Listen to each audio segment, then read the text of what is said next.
ও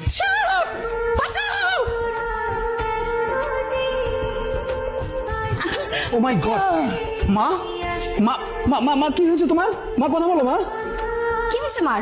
মা ওদিক থেকে দৌড়ে এসে আমার গাড়ির সাথে ধাক্কা খেলো, তারপরে অজ্ঞান হয়ে গেল। আমি বুঝলাম না তুমি এখানে কেন? মাকে রান্নাঘর থেকে সাপ সাপ বলে বের হতে দেখ, এখানে আমিও মাকে খুঁজতে বের হয়েছি।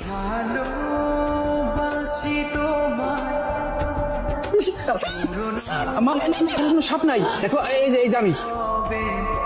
আমি কোথায়? আমরা তো ওজার কাছে আছি। তুমি রাস্তায় দৌড়াতে দৌড়াতে তুমি আমার গাড়ির সাথে ধাক্কা খেয়ে অজ্ঞান হয়ে গেছিলা।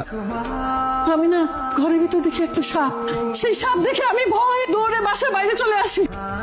কি বলছো মা? আমাদের ঘরের ভিতরে সাপ? সাপ আবার কোথা থেকে আসলো? আমি দেখছি বাবা, আমি দেখছি। নিশ্চয়ই তোর মার উপরে ওই সাপরা কোনো রাগ আছে। এসব কি বলছেন? আমার উপরে কেন সাপের রাগ থাকবে? তাই তো, আমার মায়ের উপরে রাগ থাকবে কেন? আচ্ছা ওজা কাকা, তাহলে আপনি চলেন গিয়ে এই সাপটাকে ধরে নিয়ে আসবেন।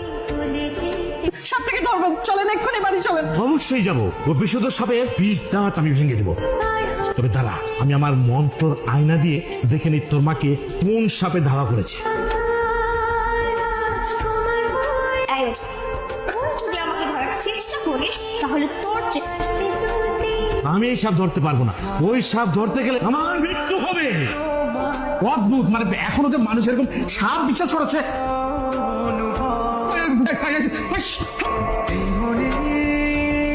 জগতে রাজকুমারী তুমি জামাই এইভাবে সাপে কামড়ায় মাইরা ফেলাইলো, আমার মেয়ে তালে বিধবা বানায় ফেলাইলো।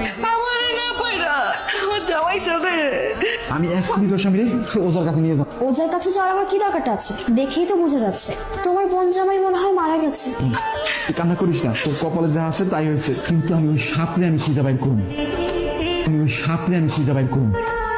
আমি দরকার হইলে আমি অনেক বড় ওজারে ডাইকে নিয়ে আসবো আমার বাড়িতে। তুই দেখতে চাই আমার বোন জামাইরে কোন সাপের সুপর মারছে। এই নাকি লুকিয়ে থাকিস না, বেরিয়ে আয়। এই ওঝা, তুই যদি নিজের ভালো চাস এক্ষুনি তুই এখান থেকে চলে যাবি। আমার মাফ করে দেন, আমি এই সাপ ধরতে পারবো না। কি বলতেছেন? ও জামাই, এই সাপের কামড়ে আমার মেয়ের জামাই মারা গেছে। যেভাবে হোক আপনি সাপটারে ধরার ব্যবস্থা করেন। এই সাপ ধরতে গেলে নির্ঘাত আমি মারা যাবো। আমি এই সাপ ধরতে পারবো না। যাবে না। তার মানে আমার শাশুড়ি মা আর আমার ননদের ওই সাপের ছোবলেই মরতে হবে। সেদিন ওই সাপটা আমাকে রান্নাঘর থেকে ধাওয়া করেছিল। আমরা তো এই সাপের কোনো ক্ষতি করিনি, ও কেন ক্ষতি করতে চাচ্ছে আমাদের?